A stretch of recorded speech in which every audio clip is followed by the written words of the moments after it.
오늘 주시는 하나님의 말씀은 누가복음 1장 26절에서 33절에 이르는 말씀입니다. 저와 여러분이 한 절씩 교독하시겠습니다. 여섯째 달에 천사 가브리엘이 하나님의 보내심을 받아 갈릴리 나사렛이란 동네에 가서 다윗의 자손 요셉이라 한 사람과 약혼한 처녀에게 이르니 그 처녀의 이름 마리아라. 그에게 들어가 이르되 은혜 받을 자여 평안할지어다 주께서 너와 함께 하시는도다 하니 처녀가 그 말을 듣고 놀라 이런 인사가 어찌하는가 생각하매 천사가 이르되 마리아여 무서워하지 말라 내가 하나님께 은혜를 입었느니라. 그러나 내가 잉태하여 아들을 낳았거든 이름을 예수라 하라. 그가 큰 자가 되고 지극히 높으신 이의 아들이라 일거리를 질 것이요 주 하나님께서 그 조상 다윗의 왕위를 그에게 주시리니 영원히 야곱의 집을 왕으로 다스릴 것이며 그 나라가 무궁하리라. 아멘. 이제 2024년도 금년도 성탄절이 한 주여 앞으로 이제 다가왔습니다. 많은 사람들이 성탄절을 이제 예수님이 오시는 날을 우리가 기억하고 기념하는 날로 생각하고 있습니다. 그러나 우리가 성탄절을 지키는 것은 2000년 전 예수님께서 오신 역사적인 사실을 기념하는 것만으로는 저는 충분치 않다고 생각합니다. 우리 삶 가운데서 찾아오셔서 함께 하시는 그 예수님을 기대하는 그런 날이 되었으면 좋겠다. 그런 생각이 듭니다. 아남네시스, 성경에서 말하는 기억하라, 기념하라는 말은 우리가 예수 그리스도로 인해서 구원받고 거듭난 은혜를 그냥 단지 기억하는 것이 아니고 이걸 새롭게 하는 것이죠. 그 은혜가 내 안에서 새롭게 재현되고 또 크게 임하게 하는 그런 의미가 있다고 하는 것입니다. 자, 어떻게 하면은 그러면 그런 은혜를 누릴 수 있는지를 오늘 마리아에게 임하신 이 천사의 말씀을 통해서 우리 한번 생각해 보기로 하겠습니다. 오늘 이 말씀의 배경은 구세주로 오신 예수님의 출생은 어느 날 갑자기 이루어진 것이 아니라 여러 단계를 거쳐서 이루어진 것을 우리가 성경을 통해서 볼 수 있습니다. 맨 먼저 선지자에 대한 선지자의 예언이 있었고요. 메시아의 오심에 대한 예언이 있었고요. 자, 두 번째는 그 메시아의 오심을 세상에 알리는 안내자의 등장에 대한 그런 예언이 또 있었습니다. 메시아는 그냥 아무도 모르게 오시는 것이 아니고 안내자를 통해서 이제 세상에 알리고 오시는 거죠. 세 번째는 그 메시아를 출생할 그 출생자를 선택하시고 그 다음에 이제 메시아의 출생이 있었고 그 다음에 그 출생자 메시아가 누군지를 알 수 없으니까 하나님의 아들이라고 하는 것을 확인하는 이 5단계를 자그마치 거쳐서 메시아 오심이 이루어진 것입니다. 자, 우리가 첫 번째 이 메시아의 오심에 대한 예언부터 우리가 살펴볼 필요가 있습니다. 이것은 이사야서 53장에 한 장에 걸쳐서 아주 상세하게 말씀을 하고 있는데 그 중에 일부를 제가 인용하겠습니다. 우리가 전한 것을 누가 믿었느냐? 여호와의 팔이 누구에게 나타났느냐? 그는 주 앞에서 자라나기를 연한 순 같고 마른 땅에서 나온 뿌리 같아서 고운 모양도 없고 풍채도 없은즉 우리가 보기에 흠모할 만한 아름다운 것이 없도다.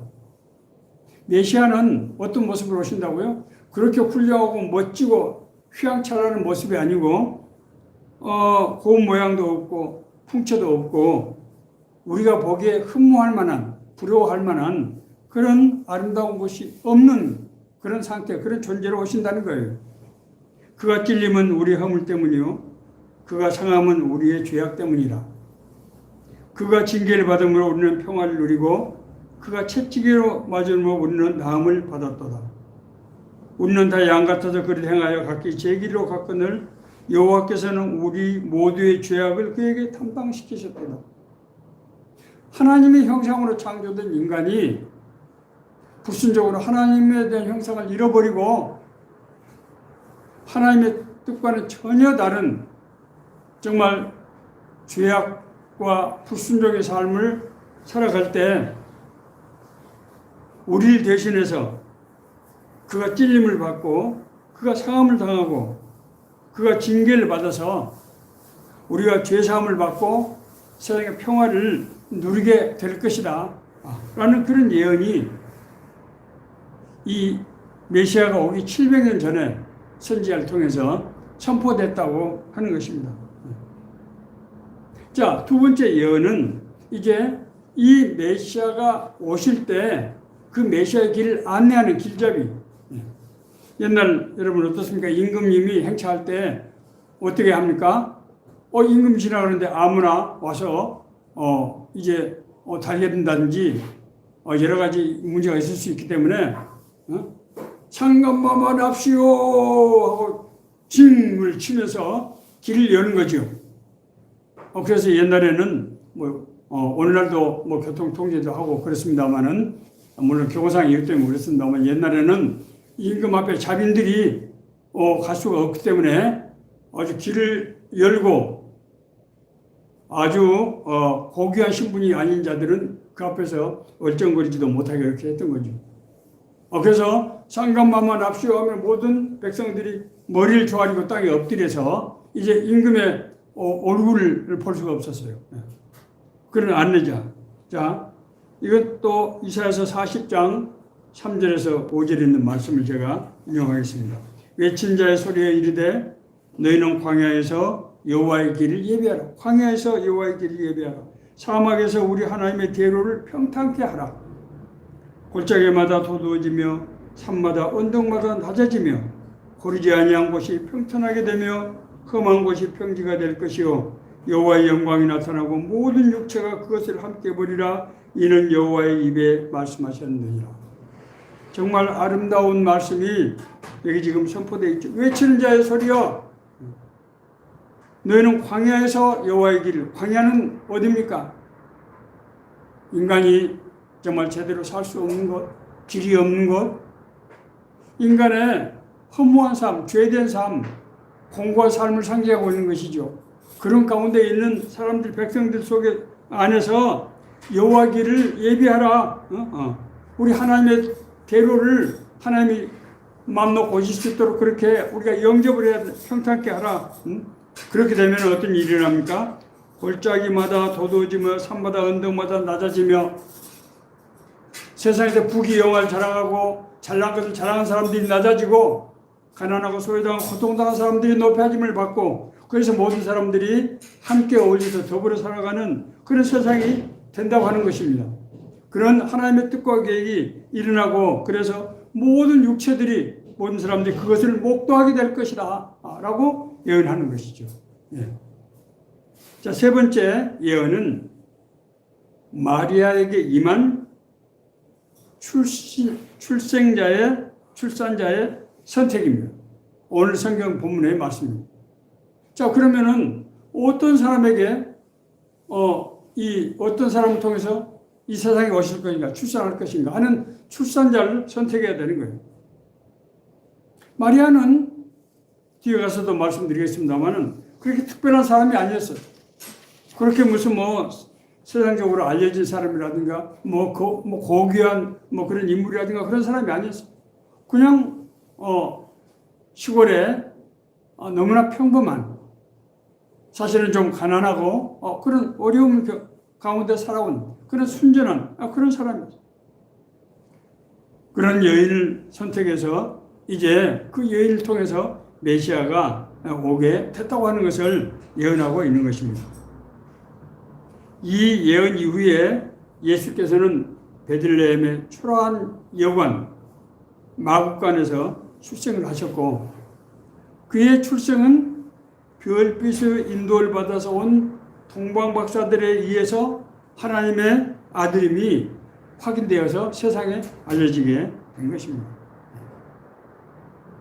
자, 우리가 본문의 내용, 이 마리아가 출산자로 선택되고 그 과정을 오늘 본문의 말씀을 한번 나눠보겠습니다.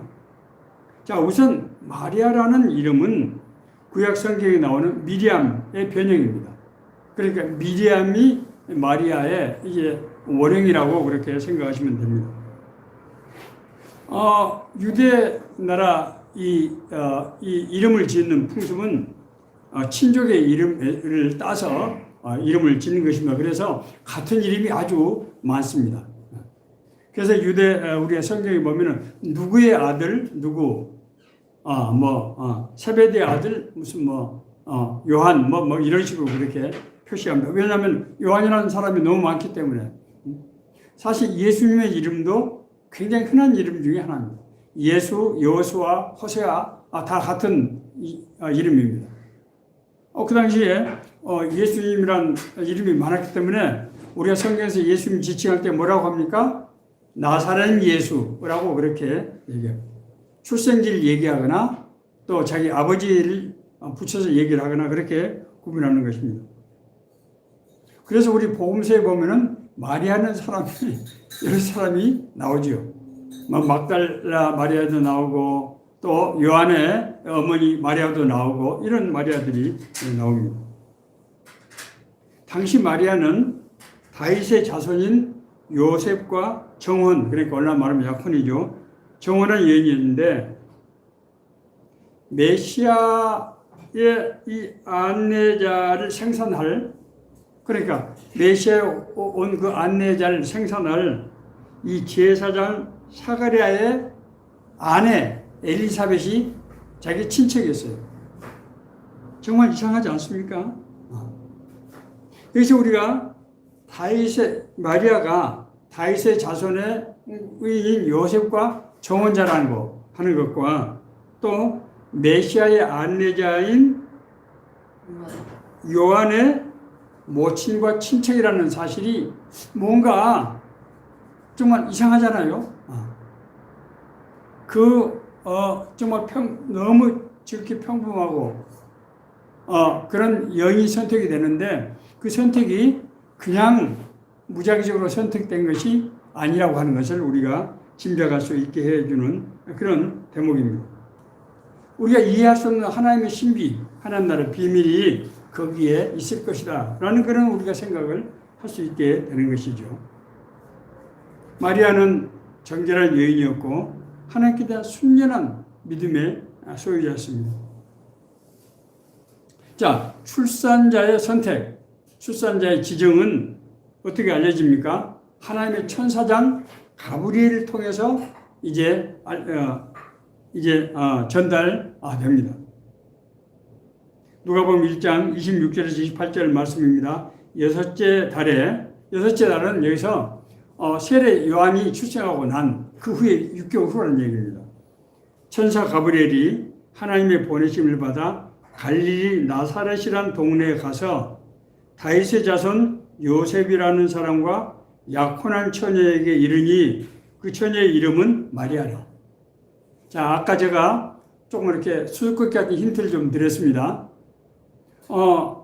마리아는 다윗의 자손인 요셉과 약혼한 자고 그 마리아는 자기가 낳을 메시아의 안내자인 세례 요한의 어머니가 친척이라는 거예요. 이중으로 서로 얽혀 있는 것을 우리가 봅니다. 그러니까 우리 생각에 꼭 그런 사람이 선택돼야 되겠구나 하는 것을 우리가 느끼게 되는 것입니다. 그래야 하나님의 예정이 이루어지게 되는 것 아닌가 하는 생각을 우리가 하게 되는 거예요. 여섯째 달에 천사 가브리엘이 하나님의 보내심을 받아 갈릴리 나사렛이라는 동네에 가서 다윗의 자손 요셉이라는 사람과 약혼한 처녀에게 이르니 그 처녀의 이름은 마리아라. 자, 가브리엘은 우리 성경 구약 성경에 보면 미카엘, 라파엘과 더불어 구약 성경에 등장하는 3대 천사 중 한 위입니다. 가브리엘이라는 말은 히브리어로 이 강한 사람이라는 뜻의 이 게베르와 하나님을 뜻하는 엘, 이 합쳐진 이름인데, 그래서 가브리엘이라는 이름은 하나님의 영웅 이런 뜻이 됩니다. 그러니까 이 가브리엘은 그냥 보통 천사가 아니라고 하는 것을 알 수 있습니다. 천사 중에서 아주 중요한 직책을 맡은 그런 존재라고 하는 것을 알 수 있습니다. 그래서 우리 학자들은 천사장이었을 것이다, 그렇게 생각을 하고 있습니다. 그 가브리엘이, 천사장이 직접 와서 이 출산자에게 그것을 예고했다고 하는 것은 이 사건이 얼마나 하나님에게 있어서 중요한 사건인가 하는 것을, 이를테면은 대통령이 비서실장을 보내서 이 사실을 지금 알리는 거예요. 하는 것을 우리가 짐작할 수 있습니다. 천사가 이르되 마리아여 무서워하지 말라. 내가 하나님께 은혜를 입었느니라. 보라 내가 잉태하여 아들 낳으리니 그 이름을 예수라 하라. 그가 큰 자가 되고 지극히 높으신 이의 아들이라 일컬어질 것이요 주 하나님께서 그 조상 다윗의 왕위를 그에게 주시리니 영원히 야곱의 집을 왕으로 다스릴 것이며 그 나라가 무궁하리라. 제가 지금 이 부분을 자세히 말씀드려서 유감입니다만은, 이 부분 얘기는 하나님께서 다윗에게 적어도 이제 500년 전에 한 5, 600년 그 어간이 되죠. 전에 다윗에게 약속했던 말씀이 지금 오늘 이 천사장 이 미가엘의 가브리엘의 이 얘기 속에 지금 사실 다 들어 있습니다. 이게 지금 무슨 얘기입니까? 하나님께서 이 다윗의 집 다윗에게 약속했던 그 언약들이 지금 이루어지고 있다고 하는 것을 의미하고 있는 것입니다. 이 천사장이 와서 이 가브리엘이 와서 이 마리아에게 얘기를 했을 때 그 마리아가 그때 받았을 그 충격을 우리가 생각해 보세요. 하나님의 천사가 와서 지금 엄청난 얘기를 지금 하고 있는 것입니다. 더구나 이 사람은 지금 정혼한 몸, 아직 혼인을 하지 않는 몸인데 아들을 낳게 될 것이라는 거예요. 천사 가브리엘이 그에게 들어가 이르되 은혜를 받은 자의 평안할지어다. 주께서 너와 함께 하시는도다. 내가 잉태하여 아들 낳으리니 그 이름을 예수라 하라. 이름까지 네가 아들을 낳게 될 것이라는 거예요. 이때 마리아는 너무나 깜짝 놀라서, 아니 나는 아직 남자를 알지 못하는 사람인데 어떻게 나에게 이런 일이 있을 수가 있습니까? 그렇게 이제 반문했습니다. 그때 이제 천사가 말합니다. 성령이 내게 임하시고 지극히 높으신 이의 능력이 너를 덮으시리니 이름으로 나실 바 거룩한 이는 하나님의 아들이라 일컬어지리라. 성령의 은혜가 너에게 임하게 되기 때문에 네가 낳은 그 아들은 네가 안 그 아이는 하나님의 아들이라고 하나님의 아들이다. 지금 그런 얘기죠. 보라 내 친족 엘리사벳도 늙어서 아들을 배웠느니라. 본래 임신하지 못한다고 알려진 이가 이미 6달이 되었나니 대저 하나님의 모든 말씀은 능하지 못하심이 없느니라. 그러면서 자기 친족 엘리사벳이 지금 고령으로 도저히 출산할 수 없는 사람인데 지금 이미 6개월 전에 임신했다고 하는 것을 지금 얘기를 하고 있는. 이 말을 들은 마리아는 이것이 하나님의 계획 가운데서 이루어진 일이구나 하는 것을 느꼈을 것입니다. 그래서 마리아는 천사에게 이렇게 말합니다. 주의 여종이오니 나는 주님께서 들어쓰시는 그런 존재이오니 주님께서 말씀하신 대로 내게 이루어지게 될 것입니다. 이루어지길 원합니다. 라고 그것을 영접하고 고백하는 것입니다. 일 있은 후에 마리아는 바로 일어나서 유대 한 산골 동네에 있는 사가랴 집, 그러니까 엘리사벳이 남편이 사가랴 제사장이었죠. 사가랴 집을 찾아간다. 바로 마리아가 사가랴 집에 들어가서 엘리사벳에게 문안할 때 엘리사벳의 복중 배 속에서 태아들이 뛰어노는 것을 느끼게 됐어요.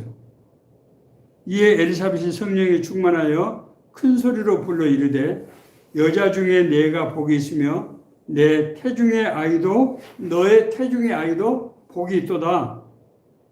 나의 주의 어머니가 내게 나오느니 나의 주의 어머니라고 지금 얘기하고 있어요. 이 어찌된 일인가? 보라, 너의 문안하는 소리가 내게 들릴 때 내 뱃속에는 아이가 복중에서 기쁨으로 뛰어놀았도다. 우리 내 복중에는 태아들이 알아보고 기쁨으로 이제 메시아의 어머니가 온 것을 보고 뛴다는 거죠. 주께서 하신 말씀이 반드시 이루어지리라고 믿은 그 여자에게 복이 있도다. 지금 마리아가 저는 주의 여종이오니 말씀대로 내게 이루어지다라고 고백했는데 그 얘기를 지금 엘리사벳이 하고 있는 거예요. 이게 뭡니까? 주께서 하신 말씀이 반드시 이루어지리라고 믿은 그 여자, 바로 너에게 복이 있도다 라고 고백하는 거예요. 이 엘리사벳이 이런 고백을 하는 것이 뭡니까? 환영사죠. 그건 성령께서 인도하셔서 성령께서 이 일을 지금 주관하고 있다고 하는 것을 우리에게 지금 알려주고 있는 것입니다. 이때 마리아는 입을 열어서 하나님을 찬미하게 됩니다. 이제 이 마리아의 찬미는 크게 세 가지로 나누어집니다. 이 찬미가 굉장히 중요한 의미를 갖고 있습니다. 첫째는 내가 왜 하나님께 찬양을 올려야 되는가, 하나님을 찬미하는가 하는 그런 하나님의 은혜에 대한 찬양입니다. 마리아가 이르되 내 영혼이 주를 찬양하며 내 마음이 하나님 내 구주를 기뻐하였음은 그의 여종의 비천함을 돌아보셨습니다. 보라, 이제 후로는 만세 나를 복이 있다고 일컬게 될 것이라. 능하신 이가 큰 일을 내게 행하셨으니 그 이름이 거룩하시며 긍휼하심이 두려워하는 자에게 대대로 이르는도다. 자기는 가난하고 소외당하고 너무나 평범한 그런 사람이었는데 하나님의 은혜가 자에게 임해서 정말 만세 앞으로 정말 역사 대대로 나를 복자라고 그렇게 일컬을 것이고 이제 나를 통해서 하나님께서 예정하신 큰 일을 나에게 행하셨는데 이 행하신 일이 긍휼하심이 두려워하는 모든 사람들에게 대대로 이루게 될 것이다. 그렇게 지금 이제 첫 번째 예언을 하고 있습니다. 내가 왜 하나님을 찬양해야 되는가? 하나님 나를 선택해서 하나님의 큰 일을 이루시기 때문에 내가 하나님을 찬양한다. 그래서 나는 만세도록 정말 복 있는 사람이라고 그렇게 일컬음을 받게 될 것이다. 자, 두 번째, 하나님의 아들, 자기가 낳은 예수 그리스도를 통해서 백성에게 하실 일들에 대해서 마리아가 예언을 합니다. 자, 먼저는 약한 자와 강한 자에 대해서 하나님이 어떻게 다스리실 것인가 하는 것을 이제 예언하고 있어요. 그의 팔로 힘을 보이사 마음이 생각이 교만한 자들을 흩으셨고 권세 있는 자를 그 위에서 내리치셨으며 비천한 자를 높이셨고. 자, 지금 마리아는 무슨 고백을 하고 있는가 하면 지극히 높으신 하나님은 높은 천상에만 계시는 것이 아니고 어떻게 하신다고요? 우리 인간의 삶 속에 들어오신다는 거예요. 우리 사회 속에서 들어오신다는 거예요. 우리가 살고 있는 이 현실 정황 속에 들어오신다고 하는 것입니다. 그래서 하나님이 이제 불의하고 왜곡된 그런 상황이 하나님의 개입으로 바로잡히게 되고 그래서 이 벌 받을 사람들을 벌을 받고 상을 받을 사람이 상을 받게 될 것이다 라고 예언하고 있는 거예요. 이게 뭡니까? 예수 그리스도의 오심은 이 땅에 하나님의 공의, 하나님의 정의가 평화가 이루어진다는 거예요. 예수 그리스도를 통해서 하나님의 공의가 이루어진다고 하는 것입니다. 그래서 우리 대한민국을 비롯해서 모든 이제 국가들의 이 헌법 그리고 법률 체계는 이제 이런 징벌적인 내용들을 규정하고 있는 것을 볼 수 있습니다. 그 징벌은 물론 법관이 이제 판결을 내려서 하지만은 사실은 그걸 우리가 신학적으로, 우리 성경적으로 볼 때는 하나님의 권능을 그 사람이 대행하고 있는 그런 의미인 것입니다. 자, 권세자는 여기서 말하는 그의 팔로, 하나님의 팔로 권세 있는 자를 내리치셨다. 여기서 말하는 권세자는 주권자, 통치자를 의미하는 거예요. 그리고 그의 위라고 하는 것은 왕자, 보좌를 뜻합니다. 그러니까 여기서 말하는 이제 통치자들의 압제를 그들이 보좌에서 하나님께서 쫓아내시고 그들을 징벌하신다고 하는 말씀이 여기 들어있습니다. 왜냐하면 그 당시에 통치자들이, 권세 있는 자들은 아무도 그걸 통제할 수가 없었어요.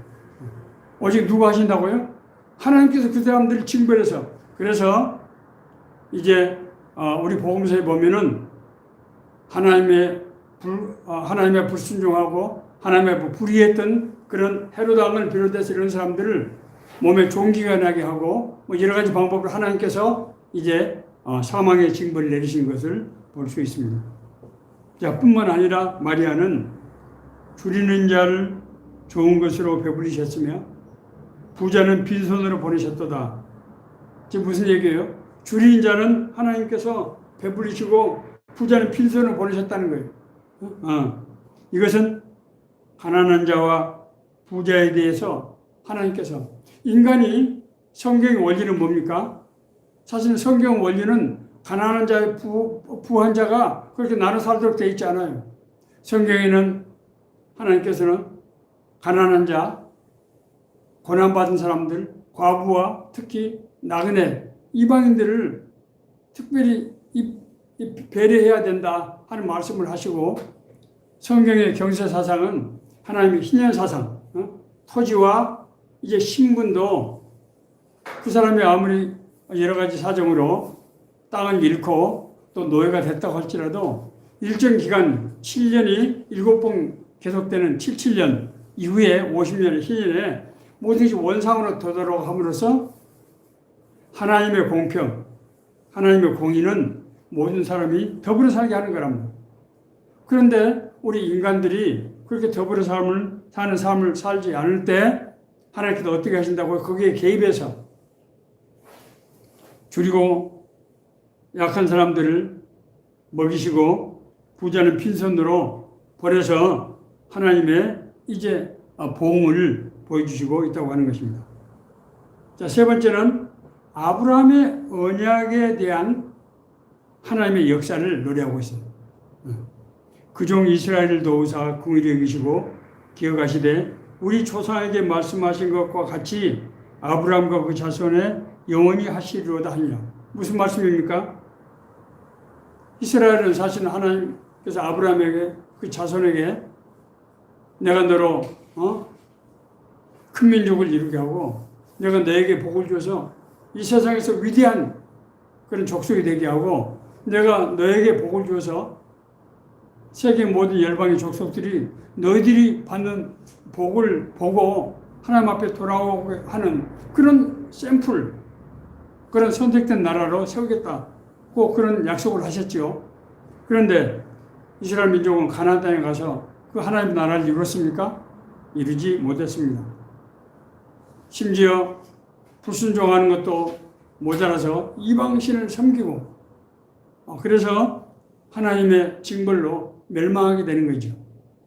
그럼에도 불구하고 인간의 죄악, 인간의 불순종이 하나님의 뜻과 계획을 막지 못한다는 거예요. 하나님은 그럼에도 불구하고 이스라엘을 용서하시고 하나님께서 이제 사람의 모습을 입고 오셔서 이 땅에 정말 하나님의 공의, 하나님의 평화를 이루게 하신다고 하는 것을 지금 마리아는 지금 예언하고 있는 것입니다. 누가? 자기가 날 하나님의 아들을 통해서 이루신다고 하는 것이죠. 자, 그렇기 때문에 이 마리아가 지금 한 찬미는 어떤 의미를 갖고 있습니까? 하나님께서 마리아를 선택하시고 마리아가 그걸 받아들이고 그래서 하나님과 마리아 사이에 계약 관계가 이루어진 거죠. 그래서 이제 마리아가 하나님의 뜻과 계획 가운데서 행하게 된다고 하는 것을 상징적으로 나타내고 있는 그런 부분입니다. 저는 이 말씀을 묵상할 때 야곱의 돌베개가 생각이 났어요. 야곱이 자기 형 에서의 보복을 피해서 외삼촌 라반의 집으로 도피할 때 이제 루스 땅에서 돌베개를 베고 자지 않습니까? 그 외롭고 막막한 상황에서 하나님께서 나타나셨다면 나는 너희 조부 아브라함, 너희 아버지 이삭의 하나님이다. 내가 너희 조부 아브라함에게 했던 언약을 내가 너를 통해서 이루겠다. 그러므로 나는 네가 어디로 가든지 너와 함께하고 네가 이 땅에 돌아올 때까지 너를 지키며 보호해서 내가 한 그 약속을 너를 통해서 다 이루겠다. 그래서 그 얘기를 듣고 난 야곱이 자기가 배우고자 하던 돌베개를 세워서 거기다 기름을 붓고 하나님 앞에 서원하지 않습니까? 하나님께서 약속을 꼭 이루어 주시면은 내가 하나님이 나의 하나님이 될 것이고 내가 그 증거로 10의 1조를 하나님께 바치겠습니다. 이게 뭐예요? 하나님과 야곱 사이에서 아브라함의 언약이 계승이 돼서 확정이 된 것입니다. 자, 놀라지 마세요. 아브라함에게 했던 하나님 그 놀라운 언약이 지금 마리아를 통해서 이루어진다고 하는 것이 확정되는 그런 의미가 지금 있다고 하는 것입니다. 자, 그래서 이 메시지가 우리에게 주는 의미가 무엇인지를 우리가 생각해야 돼요. 이것은 단지 마리아 한 사람의 얘기가 아니고 하나님께서 택하신 사람에게 어떻게 은혜를 베푸시는가 하는 것을 보여주는 그런 말씀이기 때문입니다. 마리아는 하나님이 택하고 부르신 사람의 모형이에요, 모형. 모형이라고요.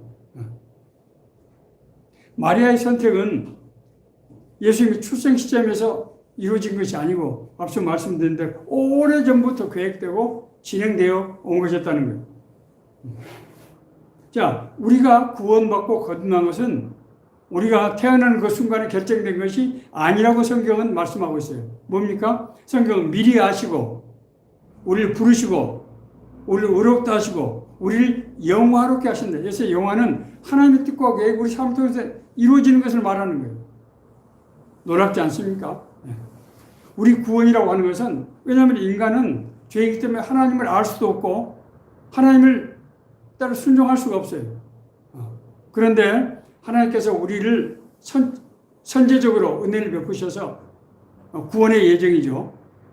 우리를 부르셔서 우리를 구원하시고 우리가 우리 삶 속에서 하나님의 나라를 이루도록 그렇게 은혜를 베푸셨다고 하는 것입니다.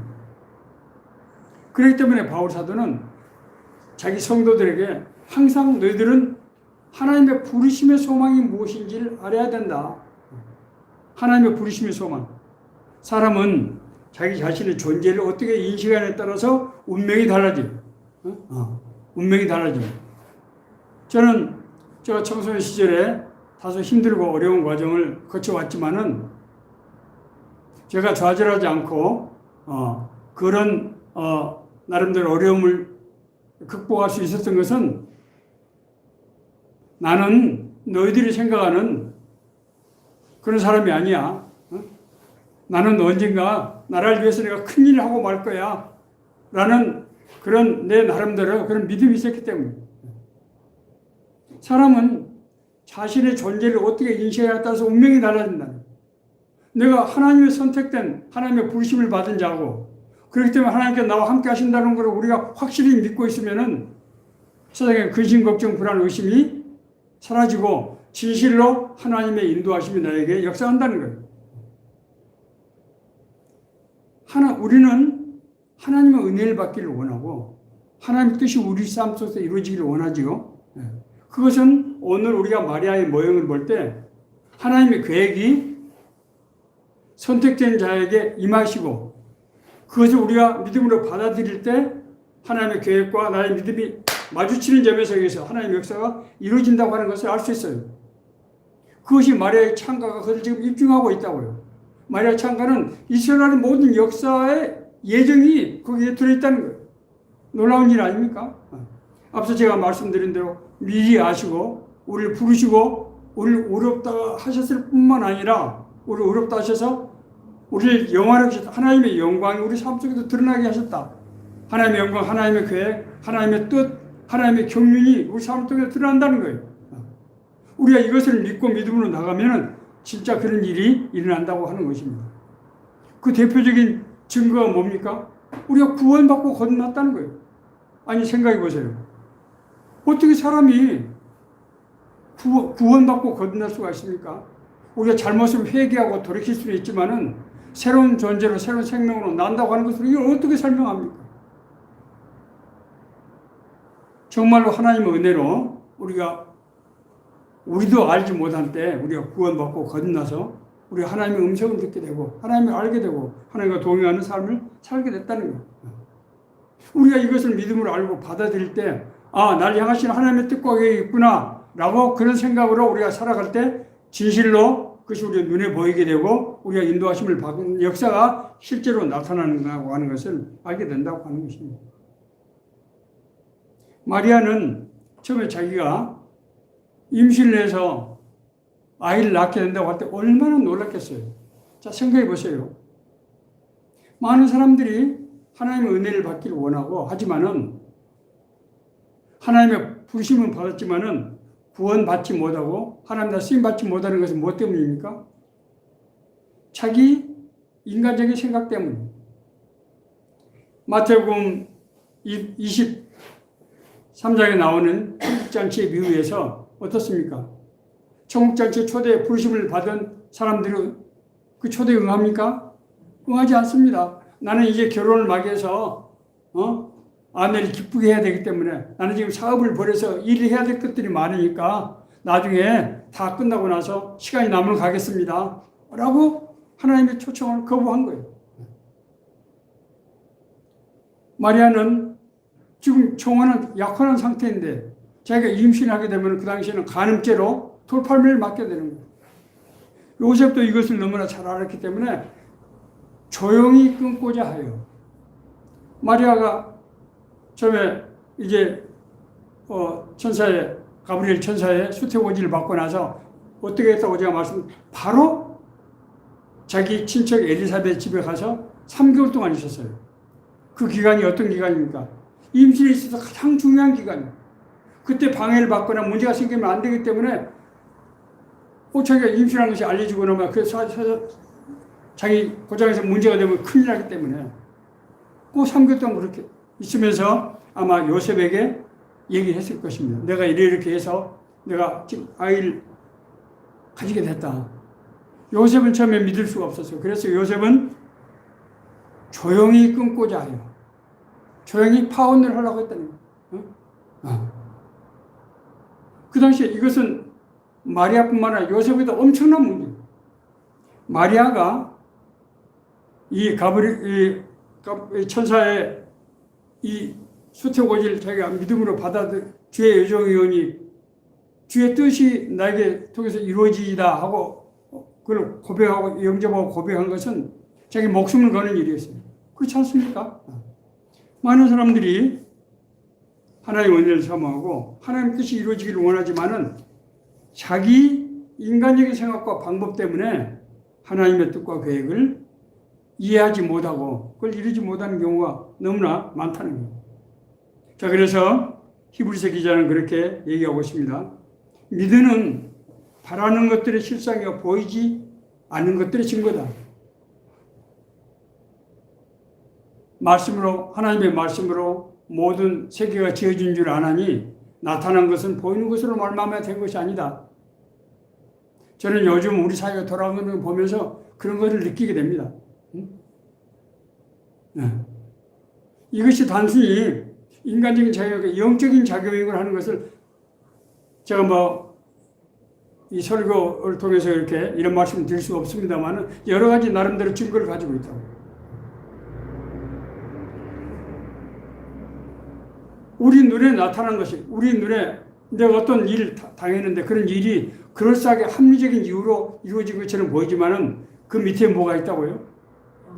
하나님의 말씀, 하나님의 뜻과 계획, 하나님의 경륜이 역사하고 있다고 하는 것입니다. 두 번째로 하나님의 나라는 먼 데 있는 것이 아니라는 거예요. 많은 사람들이 하나님께서 나에게 어떤 신비한 그런 기사와 표적을 통해서 역사해 주기를 원해요. 시험을 날 붙게 해주세요. 이번에 무슨 어느 회사의 프로젝트에 내가 입찰을 했는데 낙찰이 되게 해주세요. 내가 어떤 존재가 되면 나는 하나님께 영광을 올리겠습니다. 그런 분도 있었잖아요. 하나님의 나라는 먼 데 있는 것이 아니고 우리 삶 가운데 있다는 거예요. 예수님이 마리아를 찾아오신데 그렇게 무슨 멋진 장소로 찾아오신 게 아니에요. 마리아가 이제 호적을 하기 위해서 자기 원래 원적지인 베들레헴에 가는 그 여정 속에서 아이를 출산하게 된 겁니다.